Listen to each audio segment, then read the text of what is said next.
लापरवाही का तो नहीं है?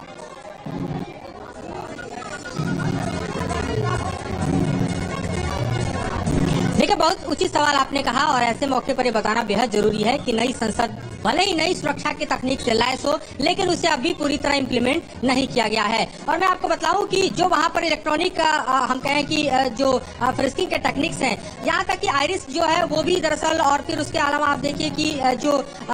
जो फ्रिस्किंग के लिए मैनुअल है, दोनों तकनीक है, लेकिन अब भी इलेक्ट्रॉनिक तकनीक से वहां पर सुरक्षा के इंतजाम जो है वो पूरी तरह से काम नहीं कर रहे हैं। मैनुअल तकनीक के जरिए ही फ्रिस्किंग हो रही है और मेरा मानना है कि मैनुअल तकनीक ज्यादा कारगर होती है। और ऐसे में आप देखिए कि फ्रिस्किंग में जिस तरह से पूरे बॉडी को, हम भी जर्नलिस्ट के तौर पे जाते हैं, हमें भी दर्शक दीर्घा के ही उस फ्रिस्किंग के एरिया से जाना होता है, तो पहले यहाँ चेकिंग होती है पूरी बॉडी की और उसके बाद फिर भीतर जाते हैं तो वहाँ भी चेक किया जाता है और फिर हम अंदर दाखिल होते हैं। ऐसे में जाहिर तौर पर इस घटना को अंजाम देने वालों ने पहले पूरी प्रक्रिया से गुजर कर देखा कि कहां पर ऐसी चूक है जिसको दरअसल वो अपने पक्ष में कर सकते हैं। और उन्होंने देखा होगा कि इतने छोटे ऑब्जेक्ट को अगर सूज में लेकर जाया जाए, क्योंकि सूज चेक नहीं होता, मैं आपको बताऊं कि सूज न निकाला जाता है, न ही वहां पर, जैसे कि आप देखते होंगे कि अमूमन आप देखिए कि एयरपोर्ट पर आप जाते हैं तो आप एक ऊंचे बेंच पर खड़े होते हैं और यहाँ पर आपके पैंट को भी ऐसे ऊपर निकाल कर वो देखते हैं, नीचे तक भी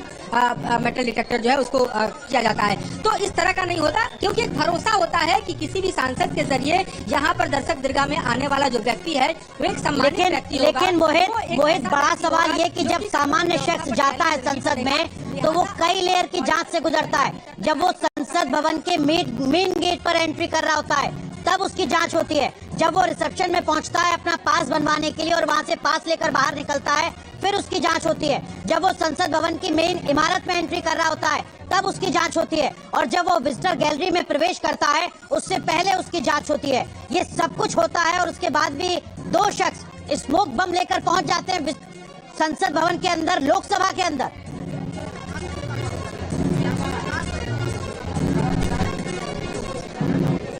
देखिए, बिल्कुल अनुराग, बहुत बड़ी सुरक्षा में चूक है कि कई लेयर की सुरक्षा व्यवस्था होने के बाद जो है, कई लेयर की सुरक्षा व्यवस्था के बीच से गुजरने के बाद जो है, अगर कोई शख्स जो है टीयर गैस कनस्तर लेके पहुंच जाता है, गैस स्प्रे लेके पहुंच जाता है, दर्शक दीर्घा से जो है